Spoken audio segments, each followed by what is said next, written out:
اللهم اجعل الحق على قلبي ولساني، من الله يستمد العون والتوفيق. الحمد لله رب العالمين، والعاقبة للمتقين، ولا عدوان إلا على الظالمين، وأشهد أن لا إله إلا الله وحده لا شريك له، وأشهد أن محمدًا عبده ورسوله. اللهم صل وسلم وبارك على سيدنا محمد وعلى آله وأصحابه حق قدره ومقداره العظيم. أما بعد، أيها المسلمون عباد الله، لقد جعل الله الدنيا دار عمل وعناء، وجعل الآخرة دار جزاء ووفاء، ولذلك كانت الدنيا منغصة على العباد بالابتلاءات والمحن، وكانت الآخرة فيها ما لا عين رأت ولا أذن سمعت ولا خطر على قلب بشر.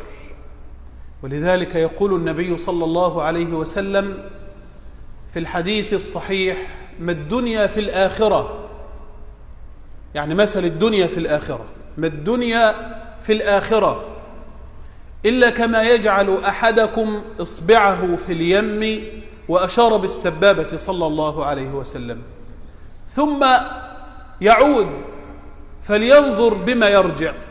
ماذا ترجع السبابة إذا وضعت في البحر ثم عادت؟ هكذا كانت المفارقة والمفاوتة بين الدنيا وبين الآخرة، ولذلك جعلها الله عز وجل أي الدنيا معبرا، وجعل الآخرة هي المستقر، هي الباقية. لذلك أصحاب العقول يتخذون هذه الدنيا وسيلة إلى أن يصلوا إلى المستقر، إلى الآخرة. يقول النبي عليه الصلاة والسلام: إن الله قسم بينكم أخلاقكم كما قسم بينكم أرزاقكم، وإن الله يعطي الدنيا من يحب ومن لا يحب، ولكن لا يعطي الدين إلا من أحب. اللهم ارزقنا وإياكم الدين. إن الله يعطي الدنيا من يحب ومن لا يحب، لكن الدين لا يعطيه الله عز وجل إلا من يحب، فمن أعطاه الله الدين فقد أحبه. هذه الدنيا يا أكارم التي لا تزن عند الله جناح بعوضة. في حديث سهل بن سعد الساعدي قال: كنا مع رسول الله صلى الله عليه وسلم بذي الحليفة، يقول: فإذا هو بشاة ميتة. رأى النبي عليه الصلاة والسلام شاة ميتة، فقال للصحابة: أترون هذه هينة على صاحبها؟ شاة ميتة، وفي رواية كان جديا أسكا.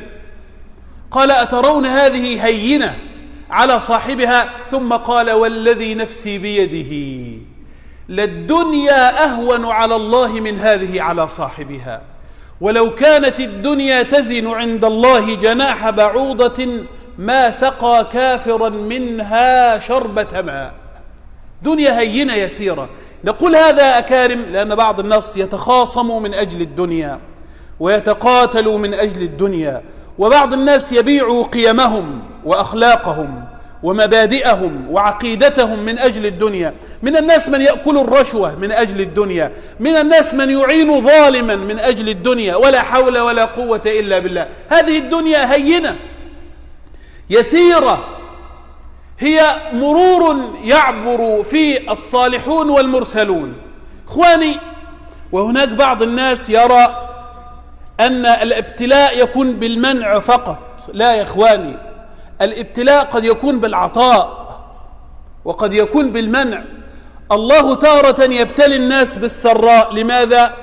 ليظهر شكر الشاكرين، ويبتلي الناس مرة بالضراء ليظهر صبر الصابرين. قال تعالى: ونبلوكم بالشر والخير. الخير قد يكون ابتلاء، نعم هو نوع ابتلاء. الله يبتلي الناس بالخير حتى يرى هل يشكر الله على نعمه، ثم يبتليهم مرة بالضراء، بالمحن، بالابتلاءات، بالأمراض حتى يظهر صبر الصابرين. فأما الإنسان إذا ما ابتلاه ربه فأكرمه ونعمه فيقول ربي أكرمن. شوف النظرة عاملة إزاي. وأما إذا ما ابتلاه فقدر عليه رزقه، ضيق عليه في الرزق، قدر يعني ضيق عليه في الرزق، فيقول ربي أهانن. لا أنسى يوما من الأيام لقيني رجل على باب المسجد في صلاة الفجر، ثم قال لي نحن نصلي ونصوم ونزكي وأخذ يعدد أنواعا من الطاعات، ثم قال نحن فقراء ومساكين، بينما أهل الكفر والعصيان والإجرام والظلم والمجرمين وقل كما شئ. يقول ينامون على الحرير والديباج. ما هذا الوضع؟ يعني كأنه يعترض على هذا الوضع. فقلت يا أخي أما تسمع قول الله تعالى أيحسبون أنما نمدهم من مال وبنين نسارع لهم في الخيرات بل لا يشعرون. الله يستدرج هؤلاء. هذه الدنيا هينة. قال الله تعالى وما أموالكم ولا أولادكم بالتي تقربكم عندنا زلفى إلا من آمن. وقال ولولا أن يكون الناس أمة واحدة لجعلنا لمن يكفر بالرحمن لبيوتهم سقفا من فضة انظر ومعارج عليها يظهرون ولبيوتهم أبوابا وسررا عليها يتكئون وزخرفا وإن كل ذلك لما متاع الحياة الدنيا والآخرة عند ربك للمتقين. إخواني لما كانت الدنيا هينة على الله تعب فيها المرسلون، تعب فيها الصالحون، تعب فيها هؤلاء. لماذا؟ لأنها معبر. خرج النبي عليه الصلاة والسلام يوما من الأيام فإذا هو بأبي بكر وعمر، فقال في ذات ليلة وفي رواية في ذات يوم، فقال يا أبا بكر يا عمر ما الذي أخرجكما؟ قال يا رسول الله والله ما أخرجنا إلا الجوع. فقال النبي والذي نفسي بيده ما أخرجني إلا الذي أخرجكما. صلوا عليه. سيد ولد آدم في الدنيا لا يجد ما يأكله، حتى يقول عمر رضي الله عنه وأرضاه لما أصاب الناس وفتحت الدنيا عليهم قال عمر لقد رأيت رسول الله صلى الله عليه وسلم اليوم يظل يتلوى ما يجد دقلا يملأ به بطنه. دقل اللي هو التمر الرديء جدا، يقول ما يجد النبي تمرا يملأ به بطنه. سيد ولد آدم يجوح في الدنيا لأن الدنيا هينة يسيرة سهلة، لو كانت تزن عند الله جناح بعوضة ما سقى كافرا منها جرعة ماء. نقول هذا يا أكارم لماذا؟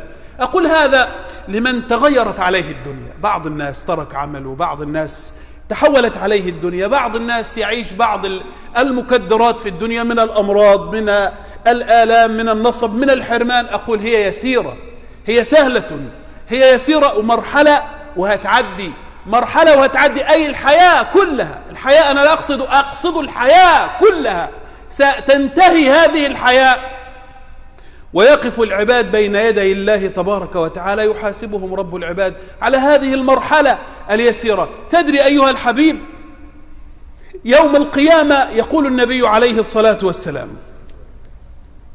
يؤتى بأنعم أهل الأرض. خذ مني هذه يا من تتألم يا مريض، يا من تتألم يا مسكين يا فقير يا محتاج يا من له حاجة. يؤتى بأتعب أهل الأرض، أكثر واحد تعب في الدنيا. يقول يؤتى بأنعم أهل الأرض من أهل النار، من العصاة، ويغمز غمسة واحدة في النار، ثم يقال له يا ابن آدم هل رأيت نعيما قط؟ يقول لا يا ربي وعزتك ما رأيت نعيما قط. غمسة واحدة. ويؤتى بأبأس أهل الأرض من أهل الجنة، واحد تعب جدا في الدنيا، مرض وهم وغم، ويغمز غمسة واحدة في جنة الرحمن، ويقول له الملك يا ابن آدم هل رأيت بؤسا قط؟ تعبت؟ يقول لا وعزتك ما رأيت بؤسا قط. غمسة واحدة ستنسيك أيها الحبيب متاعب الدنيا. ولكن الإنسان يجتهد في هذه الحياة حتى يلقى الله وهو راض عنه سبحانه وبحمده. أقول ما تسمعون وأستغفر الله لي ولكم، استغفروه إنه هو الغفور الرحيم.